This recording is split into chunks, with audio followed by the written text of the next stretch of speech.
welcome to the Dog on the Pitch podcast. This is the third in the series of Euro 2020 shows that we're doing. And of course, we've got some of our panel handpicked by UEFA this morning. How are we doing, guys? We're okay. The lads are slacking. I'm only messing. I'm only joking. There we go. We might have Ben join us later. I don't think Mike's going to be joining us, unfortunately. It's Father's Day, so I've come downstairs this morning to Toblerone. Great stuff. All right. And plenty of booze. So already? You're on the ale already? I've not opened it. I'm going for a 5-mile walk before I start. All right. So first of all, of course, we better talk about the England-Scotland game on Friday. What did you make of it, guys? Disappointing, depressing. Well, Scotland should have won. If Scotland had a decent striker, I mean, they've got Shea Adams and an Australian bloke from QPR. You know, if they had a Kenny Dalglish or a Dennis Law, they would have won the game 2-0 easily. You know, they had their chances. England looked well. They're playing the formation that I'm used to seeing in lower division football, in which you're trying to play an expansive 4-2-3-1, and you end up passing the ball to the left side, back to the middle, and out to the right side, never crossing it, back and across, and back and across, and back and across. And I think we've got players who were used to doing things for their clubs, and they didn't do it as a team. It's like Sterling, when he gets the ball for City, runs down the side, stops, and he's got runners all over the place. And he's like, oh, who am I going to pass this one to? In the England team, it's like nobody, because you've got nobody making those runs that you expect at Man City. And all he did was just slow down the attacks. So, you know, England just over-intricate, over-passing it. In the first half, when they did dink a ball over the top of the Scottish defence about 3 times, they nearly got in. But hey ho, you know. There you go. I mean, I thought it was slow, lethargic. Our main goal threat was a centre half. Yeah. It was a bit like watching Tranmere last season, to be honest. Yeah. And then Grealish came on, didn't he, towards the end? And he was so ahead of the game that he ended up passing to a player who hadn't even come on yet. Yeah. What did you make of it, Dean? I think it was disappointing in the sense of I just expected more from the team, but like everyone else, I underestimated Scotland, who had to come there and get a result at the end of the day. So they were fired up. I was very disappointed in Harry Kane. Don't even know why he was on the pitch, to be honest with you. I thought he was. Yeah, there was no reason him even being on that pitch. I would have preferred to start Harry Maguire up front. I think he would have put in more of his. A lot, yeah. The game itself, like I was calling for Grealish to come on myself, and then they bring him on and take Kane and Foden off. I mean, Kane, fair enough, he never played well, but you need a couple of players on with him to do something. Do you know what I mean? And he never had that when he come on, as you said there. But the game, it looked like after an hour, Southgate had just got a message to them and said, just don't lose it. That's how it looked. It looked like he just went, you know what, the point's all right here, actually, for us. Keep it solid. Yeah. You know, I thought Mings had a good game. Ironically, yeah. Again. I thought we looked pretty tight at the back. They did a job on us, didn't they? Yeah. That was plain and simple. It's a 0-0 victory for Scotland, you know. It's not the end of the world getting that result, all right. Everyone wants to beat Scotland and everyone was expecting us to run, but it's not the end of the world. Getting a point there guaranteed that pretty much you're into the next round. And you know, when a couple of teams drawed yesterday, you should have probably won, but that made the result look a bit better anyway. Yeah. And I had somebody saying to me that, you know, England were robbed of a penalty, and I was like, no, Sterling dived. Sorry, you know, right at the end, he's going out of play. He's got nowhere to go. So what's he going to do? He's going to wait for a little touch and then go down like a sack of potatoes. And I think it's fair enough that the referee didn't buy that, because, you know, I wouldn't have said that's a penalty ever. Yeah. No, I think it was only it was only 5 inches to the left, and we would have been 1-0 up if John Stones had scored. So Yeah. you know, it's all margins and stuff like that. Scotland were brilliant. Give them the credit. They were really good, but you know, England's probably through to the next round at the end of the day. So it doesn't really matter. Yeah. Yeah. So that leaves us. We're second in Group D. Czech Republic are first, Croatia, and then Scotland. And if it stays like that, we stay in second, then we'll play second in Group B on Monday the 28th, and that's currently Slovakia. So or it could be who else? Not too bad, because the alternative is, if we come top of the group, we then play second in Group F, and that's currently Germany. And then just behind them is Portugal. So what do we think? What would we prefer, or should we be able to beat anyone if we're going to be contenders? England and the Czechs to play out a deliberate 0-0 draw by kicking the ball at each other for 90 minutes. Hey, it's 5D chess, all this from Southgate, you know. He's seeing what the possibilities are, and he's going, no, we'll take a couple of draws now and we'll get to Slovakia. It's all 5D chess for him, mate. That's all it is. Well, let's see. So it might not be an exciting game on Tuesday. All right. So has been any other games you guys have been watching? Any? Yeah, I watched most of them yesterday. I mean, I watched France against Hungary, and I think France were pretty much affected by the playing in the heat in the middle of the day, because it looked like a hell of a hot day. France weren't at the races, and then Hungary kind of ran out of steam. In the second half, France put a few subs on, you know, managed to get a goal back. But Pogba got subbed off because he didn't really like it. He didn't fancy it that day. You know, I think France at night time, you know, under the lights are a different proposition to yes, they look lethargic, really. And the other thing is, apparently COVID doesn't exist in Hungary, because the stadium was absolutely jam-packed full. All the blokes had the shirts off. They're all singing. It's just like, you know, I'm working doing COVID testing. I know it exists, but they don't care. Well, there we go. I think the president's made a decision, hasn't he? Because they've had, I don't know how many they've had vaccinated, but apparently they've had quite a lot. And he's just said, okay, you know, they've just opened it all up, haven't they? Well, yeah. Sight to behold. Leave them to it. Did you watch that one yesterday, Dean?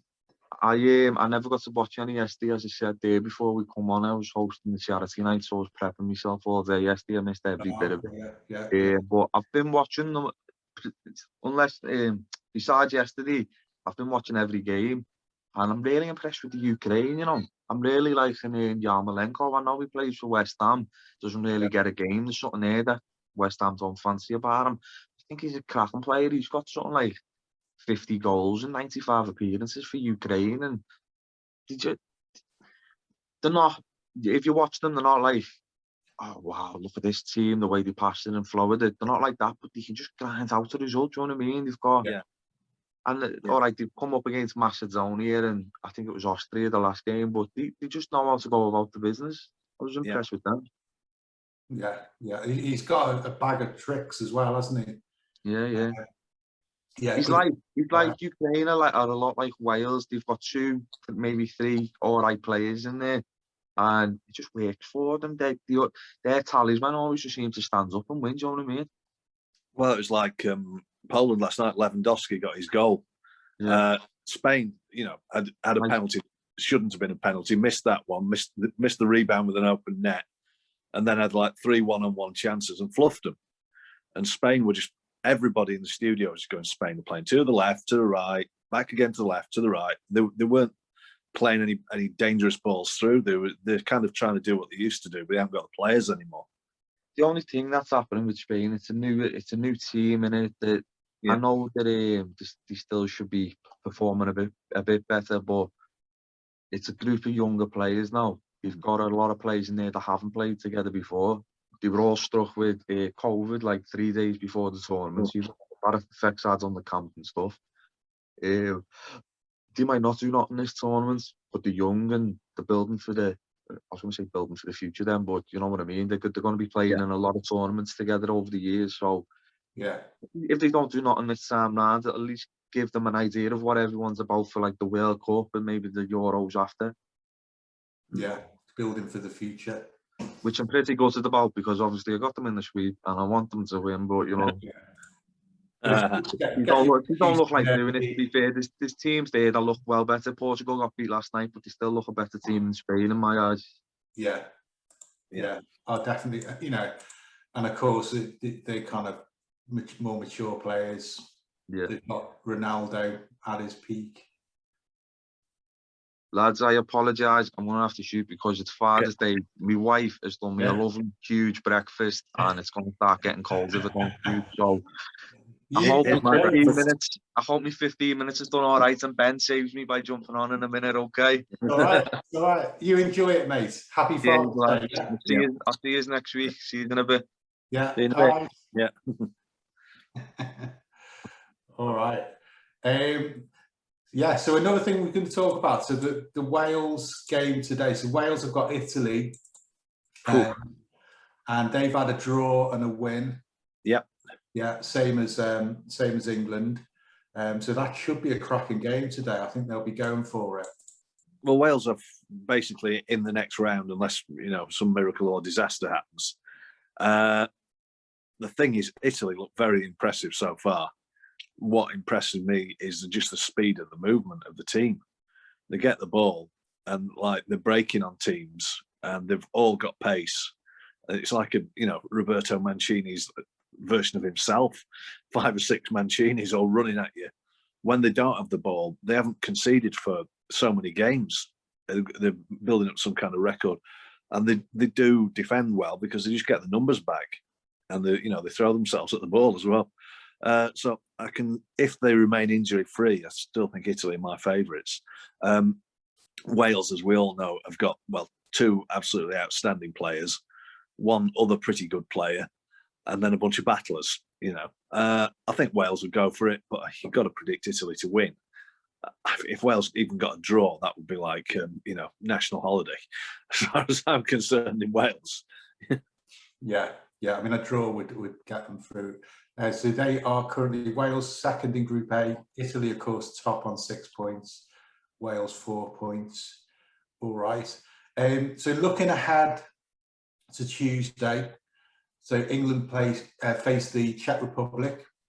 Yeah. And what do we think? Any changes for that game? Rest a few players, maybe? No, because they've got to go. England could actually go out if they lose. I mean, it is technically possible because then, Czechs could overtake them. Scotland could win. It could go to goal difference. England could end up third. Might be ironically been one of the worst third places. But, I think he's got to play a strong team. I don't think he can go, we don't give a toss about this third game because we're through. I don't see England as having a bad team. They're just, on the day, they're kind of slow in passing, you know what I mean? Mm.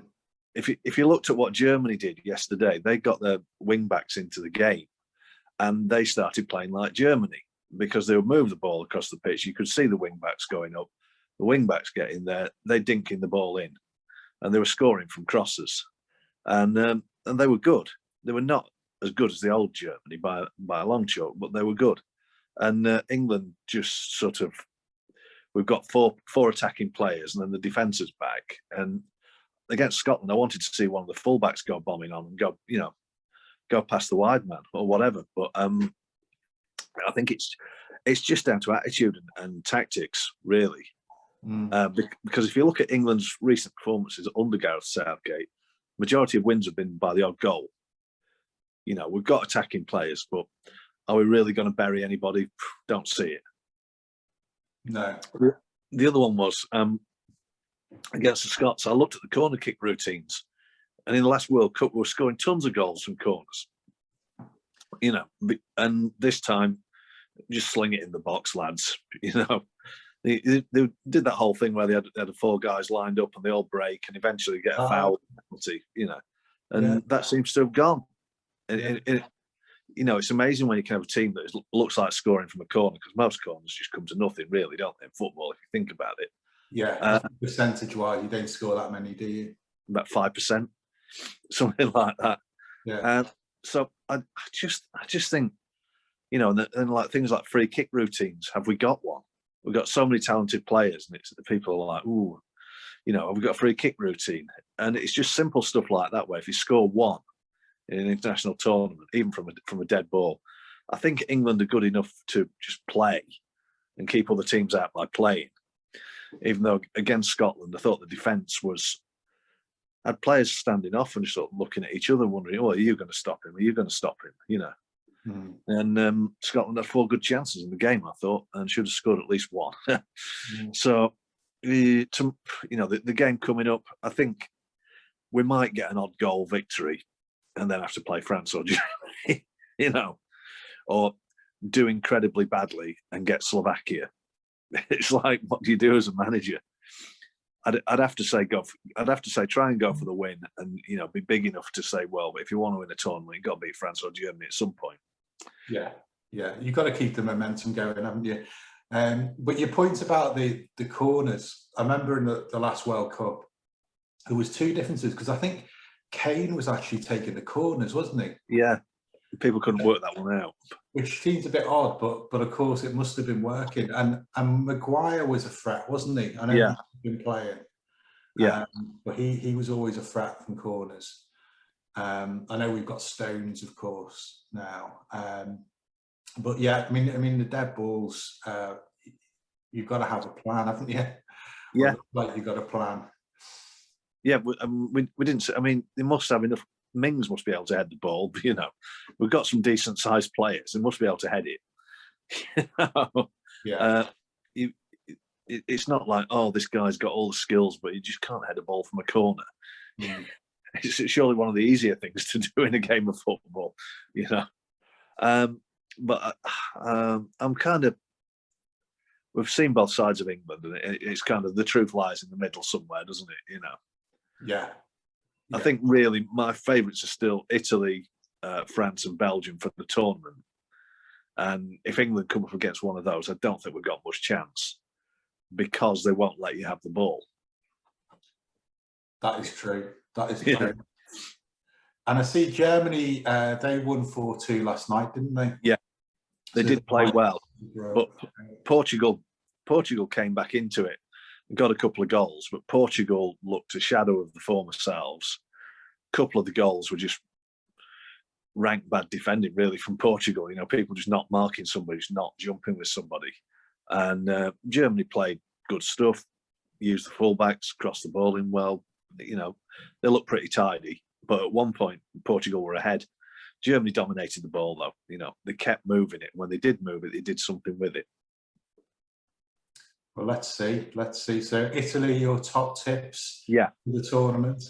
See how they unless they get injuries. But they, what's his name? Immobile. He looks good. Immobile. Yeah. So I think Mancini's onto something there. Yeah. Okay. So what about Harry Kane? Do you think he's going to grow into the tournament, or he's not had a good time, has he? Well, he looks a little bit unfit, or just knackered after the season, probably. But like I said before, England don't play the same way he plays for Tottenham, do they? If he comes deep for the ball, 2 Tottenham players will go beyond him, so he can turn and play that ball to them. And this one, you've got Sterling doing whatever he does, and then Mount's doing whatever he does, and it's like they've got to get one attacking format together, and they presently don't. And Grealish comes on, he does his thing, and that's just like an individual, if you know what I mean. Rather than we know what the team plan is going to be, we're going to move it to this area, and a cross is going to be fired in, and we're going to get to the central area, and there's going to be runs going all over the place. But it's like the criticism of Spain was that they were not gambling at all last night.